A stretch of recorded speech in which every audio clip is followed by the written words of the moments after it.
Vidéo qui n'était pas totalement prévue, car après vous avoir fait celle de l'aéroport, je comptais vous en faire plein où je vous résume à chaque fois ce que j'ai fait tous les jours. Bref, ma routine en général. Je vous avais dit que je ne savais pas quand est-ce que j'allais poster tout ça, car je suis tout le temps occupée, ou alors quand je suis pas occupée, je suis trop fatiguée pour faire les montages et tout. Ça prend du temps. Donc j'allais énormément tarder pour faire ça. Et là, il m'est encore arrivé un problème, ce qui fait que je ne suis pas prête de vous partager tout ce que j'avais prévu de partager. Et par conséquent, je vais juste un peu vous résumer ce qui s'est passé là. Et à partir de cette vidéo, continuer un peu de vous résumer ce qui se passe et ce qui a eu lieu avant aujourd'hui se fera plus tard. Beaucoup, beaucoup plus tard. Je vais vous expliquer pourquoi. Donc en fait, mardi 28 juillet, mon téléphone donc m'a encore fait le même coup que la dernière fois, c'est-à-dire, attendez une seconde, rester bloqué sur la pomme comme ça, puis ensuite faire ça. Donc rester sur le mode de récupération, c'est pas la première fois que ça me le fait. La dernière fois c'était l'année dernière, je sais pas si vous vous souvenez, j'avais fait une vidéo pour vous parler de ça. Et j'avais perdu plus de 13 000 photos et vidéos, ça m'avait rendu dingue parce qu'il y a plein de choses qui ne se reproduiront jamais, que j'ai perdu à tout jamais, des brouillons sur TikTok. Et encore une autre fois, c'était à la période où j'étais hospitalisée, j'avais pareil perdu plus de 8000 photos et vidéos. Donc désolée en fait si ma voix est un peu bizarre, j'ai la voix cassée qui fait que revenir, partir, revenir, partir. Là, bon, c'est que 200 photos et vidéos, ça va comparé à avant, mais quand même ça énerve parce que je sais même pas ce qui a été sauvegardé, ce qui n'a pas été. Et des TikTok pareil, ça me prend du temps de filmer et tout ça, et c'est vraiment chiant que ça me fait à chaque fois ce problème. J'ai toujours redouté que ça arrive ça, parce que moi j'ai la manie de trop remplir mes téléphones. Forcément, vous voyez à quel point je suis active. Des fois, je fais des vidéos de 1 heure. Et ma famille me dit tout le temps, à chaque fois que je filme, ton portable, tu vas le tuer. Tu vas finir par le tuer. Parce qu'un téléphone, c'est pas fait pour supporter des vidéos de 1 heure, 2 heures, 3 heures. Bon, j'ai pris la peine d'acheter un abonnement à iCloud pour sauvegarder tout mon contenu. Je n'avais même pas rempli le stockage du téléphone. Et pourtant, il me fait ça à chaque fois. Donc, même s'il y a un stockage qui est élevé, un téléphone, c'est pas fait pour supporter autant. Du coup, je l'ai emmené chez un réparateur avec mon cousin. On est allé l'après-midi même. On est resté 6 heures avec lui. 6 heures où il a tout fait pour essayer de le réparer. Donc, la dernière fois, quand j'étais allée chez Apple, il me l'avait restauré. Je ne pouvais pas récupérer tout ce qu'il y avait dedans, donc il l'avait remis à neuf. Mais là, on peut ni le remettre à neuf, ni le récupérer ce qu'il y avait dedans. En fait, on m'a dit que le problème, c'est que le téléphone était beaucoup trop rempli. Et à force, j'avais bousillé sa carte mère. Et que par conséquent, pour qu'il redevienne normal, il faudrait que je change la pièce. J'ai galéré pour l'avoir et tout, et au final, ça fait ça. J'ai pris ce téléphone pour éviter justement d'avoir ce genre de problème, mais Apple, c'est clairement de la merde. Au passage, je suis vraiment désolée s'il y a des bruits de fond, mais je suis jamais vraiment toute seule. Il y a la rue dehors, tout s'entend, donc voilà, c'est pénible. Bref, ensuite ce téléphone, j'ai littéralement pété un câble, j'ai fait que pleurer, crier, des crises de colère, forcément c'est chiant. Là maintenant je suis avec un Samsung. Le problème ensuite c'est que je n'avais accès à aucun de mes réseaux sociaux.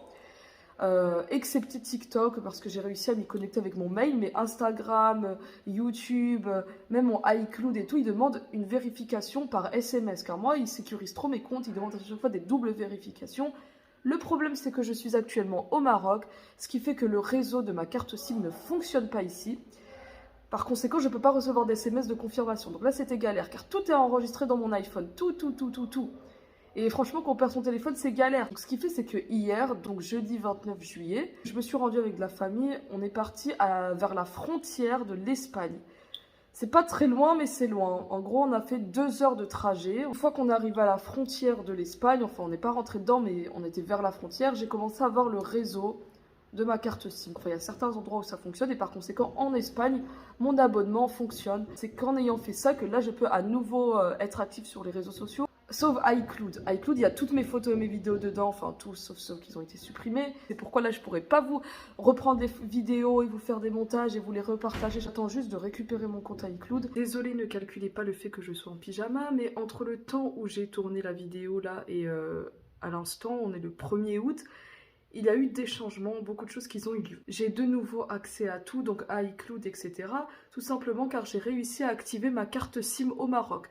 Alors le fait que je sois allée vers la frontière de l'Espagne, etc. pour avoir du réseau, Ça n'a servi strictement à rien. Je savais qu'il y avait une option pour paramétrer la carte SIM et faire en sorte qu'elle fonctionne à l'étranger. Mais le problème, c'est que mon téléphone, les iPhones, etc., même les Samsung, j'ai trouvé nulle part l'option. Donc je pensais que c'était peine perdue. Et puis ensuite, j'ai essayé avec un téléphone à mon cousin, je sais même pas la marque. Lui, il avait l'option pour avoir d'autres réseaux à l'étranger. Donc là, j'ai réussi à activer ma carte SIM. Et donc maintenant, j'ai réussi à me connecter à tout. Et bordel, et c'était aussi simple. Et moi, j'ai galéré. Bon, après, même si on est parti pour rien du tout, jusque vers l'Espagne, etc., ce fut quand même une belle journée, on s'est promené. Je voulais juste vous partager un peu cette journée-là et tout ça, ça a été mis en fin de cette vidéo. Alors du coup, sur iCloud, ça a sauvegardé un peu de tous les jours, même la grosse majeure partie des choses a été sauvegardée. Mais bon, il y a pas mal de vidéos qui n'ont pas été enregistrées parce qu'elles sont assez lourdes. Et surtout, il n'y a rien, absolument rien de l'aéroport, du voyage en avion qui a été sauvegardé. Donc en fait, la sauvegarde...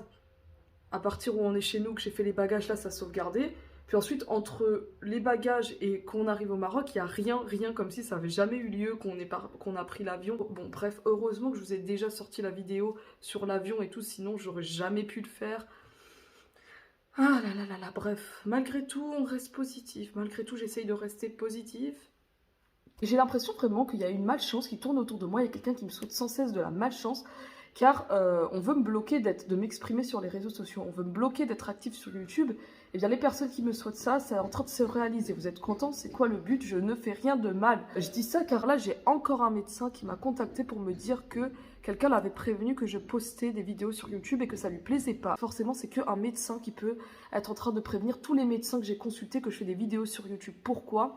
Par exemple, il y a un médecin que j'ai consulté que 2 fois. Et comment est-ce que n'importe qui pourrait savoir ça? Chaque fois dans mon hôpital, ils avaient accès à mon Doctolib, donc le truc où j'avais rendez-vous avec les docteurs. Et à chaque fois aux consultations, les psys me disaient « Ah bah demain, tel jour, tu auras rendez-vous avec tel docteur ». Ils avaient accès à tous les docteurs que j'avais consultés, que j'allais consulter. Un médecin que j'ai vu qu'une fois et dont j'ai dit à personne le nom, et qu'elle soit au courant que quelqu'un lui ait dit, forcément, c'est qu'un docteur qui avait pu dire ça. Ce docteur, elle m'a dit qu'elle allait surveiller de près ce que je partageais, qu'elle n'était pas contente que je partage des choses concernant nos consultations. Donc, je suis surveillée un maximum. Mais j'arrêterai pas de poster. Encore une fois, je ne fais rien de mal. Il y a une autre preuve encore qui fait que c'est un médecin qui veut me nuire comme ça. C'est que, vous voyez, lorsque j'étais en France, en fait, l'hôpital, il a le numéro de mon fixe. Et le service de gastro-entérologie, lorsque je les appelais, ça passait comme s'il m'avait bloqué mon numéro. Par exemple, j'appelais avec n'importe quel numéro, j'arrivais à joindre le service de gastro. Et par contre, lorsque j'appelais avec mon fixe qu'ils ont enregistré chez eux, ça passait comme ça ne passait pas. C'est comme s'ils m'avaient bloqué. Bon, bref, je suis désolée, mais là, ça me saoule. Il fait super chaud ici. Je voulais juste vous faire une petite vidéo pour vous expliquer un peu ce qui se passe. Je voulais faire ça en rajoutant beaucoup de choses, mais le bruit des travaux à côté, ça... Ah, désolée, je parle vite parce qu'il y en a marre, mais le bruit de fond, ça me saoule. Pour terminer cette vidéo, je vous laisse avec des extraits de la journée du jeudi 29 juillet, comme prévu. Là-bas, ça change d'ici, c'est vraiment une ville assez différente, qui est beaucoup plus agréable à voir.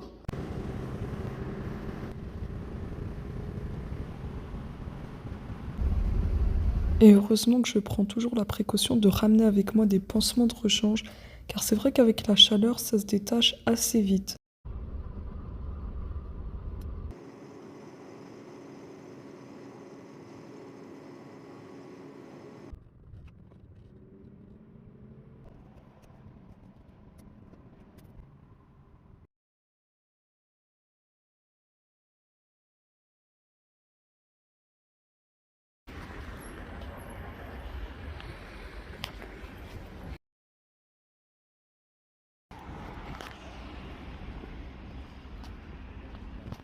Oh, c'est beau!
Ce que je viens de vous montrer, c'est la frontière pour aller en Espagne. À l'époque, lorsqu'on venait en voiture, c'est ici qu'on prenait le bateau. Je me suis rincé le visage là, car il faisait super chaud, on était fatigués, donc on s'est reposé dans un restaurant et ils ont mangé. Bon, tout ça a été fait pour rien au final, et on s'est endormi dans le trajet du retour. Bon, j'espère vous partager des vidéos pour vous résumer vraiment mon été et tout ce que j'ai fait. Du coup, je vous dis à la prochaine.